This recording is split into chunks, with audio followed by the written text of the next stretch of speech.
উত্তম সুচিত্রা জুটি ভেঙে দেওয়ার চেষ্টা হয়েছিল 1961 সালে। টালিগঞ্জের অন্দরে কান পাতলেই শোনা যায় সপ্তপদী ছবি বিরাট সমস্যার মুখে পড়েছিল একসময়।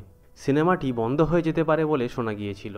কিন্তু কি এমন ঘটেছিল যাতে এরকম কাণ্ড ঘটতে বসেছিল? কি হয়েছিল 6-এর দশকে? জানতে ভিডিওটি সম্পূর্ণ দেখুন। ভালো লাগলে লাইক ও শেয়ার করুন এবং এরকম আরও ভিডিও দেখতে চ্যানেলটিকে সাবস্ক্রাইব করতে ভুলবেন না। এই পথ যদি না শেষ হয় তবে কেমন হতো তুমি বলো তো। সপ্তপদীর রোম্যান্টিক এই গান আজও বাঙালির প্রেমের থিম সং।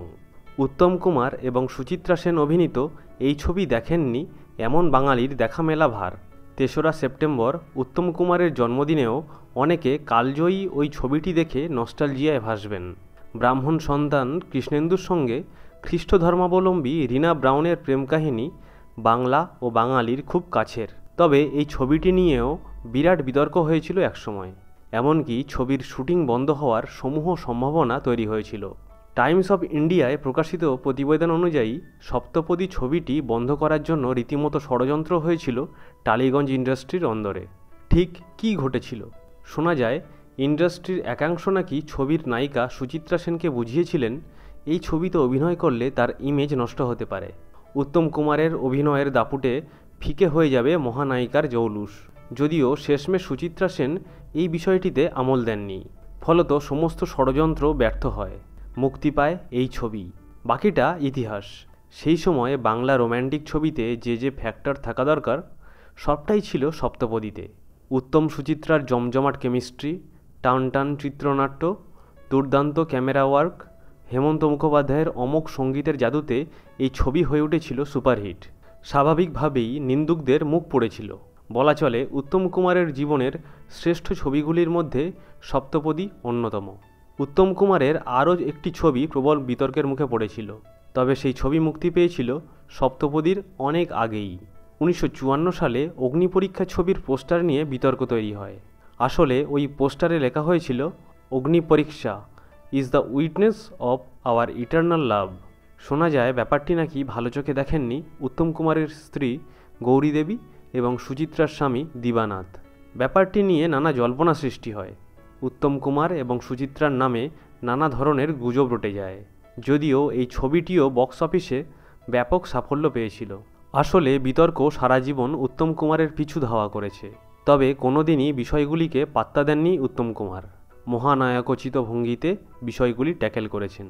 উত্তম সুচিত্রা জুটির নামের সঙ্গেই জড়িয়ে রয়েছে সপ্তপদী আর তার সেই চিরসবুজ দৃশ্য। বাইকে চড়ে নায়ক নায়িকার এমন নির্মল রোম্যান্স শুধু বাংলা নয়, ভারতীয় সিনেমাতেও বিরল। তাই সে দৃশ্য কখনো ভুলতে পারা যায় না। বরং সিনেমার পর্দায় নায়ক নায়িকার প্রেমের ইতিহাসে কিংবদন্তি হয়ে রয়েছে এই পথ যদি না শেষ হয়। কিন্তু অনেকেই হয়তো জানেন না কিংবদন্তি সে দৃশ্যের পিছনের লুকিয়ে থাকা আসল রহস্য। উত্তম কুমার আর সুচিত্রা সেন সেদিন আদৌ বাইকে চড়েননি। যে BMW বাইকটিতে এই গানের শুটিং দেখানো হয়েছে তাতে আদৌ ছিলেন না তারকা জুটি। বর্ষিয়ান চলচ্চিত্র সমালোচক স্বপন কুমার মল্লিক তাঁর মহানায়ক রিভিজিটেড the world of Uttam Kumar বইতে বিখ্যাত সেই দৃশ্যের আবরণ উন্মোচন করেছেন।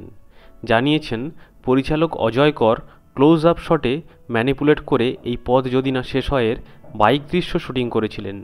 লং শটে ব্যবহার করা হয়েছিল একাধিক ডামিকে। উত্তম সুচিত্রা সেই BMW বাইকে চড়েননি। স্বপন মল্লিক তার বইতে একটি ফুটনোটে এই তথ্য লিখেছেন। উত্তমের নাতি গৌরব নিজে একথা জানিয়েছেন।